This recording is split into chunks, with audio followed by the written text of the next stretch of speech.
Nsonga za byabulamu era nga tukyali ku nsonga y'okulaba nga abantu bayite mu nnaku 42 bo abantu b'omusimbwa zooni wali Kabowa n'okusakata olunaku olwaliro bakyebuuza oba banafuna ku nsimbi okuva eri gavumenti ez'abasuubizi b'emitwalo 10,000 ku maka gali okumpi emitwalo 5,117 obutikitwa olunaku olwaliro nga omutesitesi mu minisitule evunaanyizibwa ku nsonga y'ekikula ky'abantu ya Labour, Gender and Social Development omukulu Agre Kibenge avuddeyo nakinoganya nti bwe lunatuukira ku lunaku olwokusatu enteekateeka y'okugaba ensimbi ejja kubeewedde. Abatuuze mu Simbwa zooni mu muluka gw'e Kabowa Lubaga Division bakedde kulumba akola ku nsonga z'abakyala abawa emmere gye bagamba nti gavumenti yagimuwa.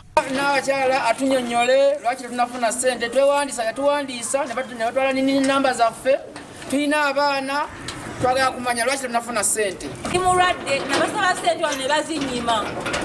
Olutalo lubaluseewo ne beegugunga okumala akaseera nga bagamba nti buli kimu kibatunuulidde tebakyakola. Emirimu gyaffe bagiggala tetulina kakulya tugenda kufiira mu mayumba olw'ensonga baggala emirimu gyaffe tetukyakola. Ow'abakyala tebamusanze kwe kusalawo okutuula ku mulyango oguyingira ewuwe bamulinde adde abawe ekyokulya. Babadde bakyagumbye ne gwe balinda n'atuuka ne bamuyaayaanira nga baagala okuyingira mu nnyumba.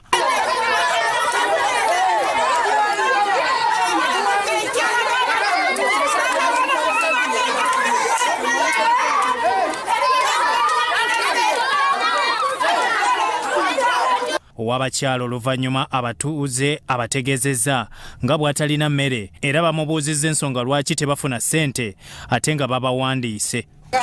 Mbadde siriimu mu firidi nga firidi yange yeno Red Cross nsomesa abantu engeri gye baneekumamu akawuka. Akawuka ka COVID-19 kakati ssente mulina kuzibuuza kyeyamaani ne vice we nekyamaani muna kusente n'ekikumi muzimbu wagabye batuwanika amanya gaffe n'agatwalayo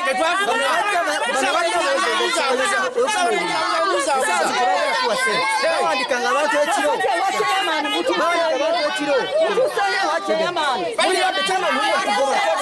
okudda mu kibuuzo ky'abamaama bano abatandise okulumba abakulembeze nga babasaba emmere, minisitule evunaanyizibwa ku nsonga z'abakozi ekikula ky'abantu n'enkulaakulana yaabwe ng'eyita mu mutesitesi waayo omukulu Agre Kibenge ategeezezza nti ssente ze bagenda okusindika za kukoma ku lunaku olwokusatu olwa sabbiiti eno.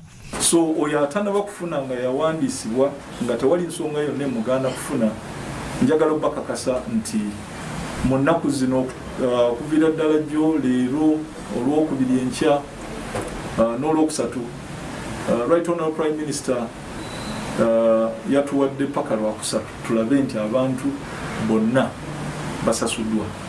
Kibenge asinzidde mu Kampala ng'ayanjula omuwendo gw'abantu abakafuna ku nsimbi zino emitwalo 10,000 wabula nga ne gavumenti yagenderera amaka emitwalo 5,117. Byakyambadde Lawrence, Soroti TV, Omunyo.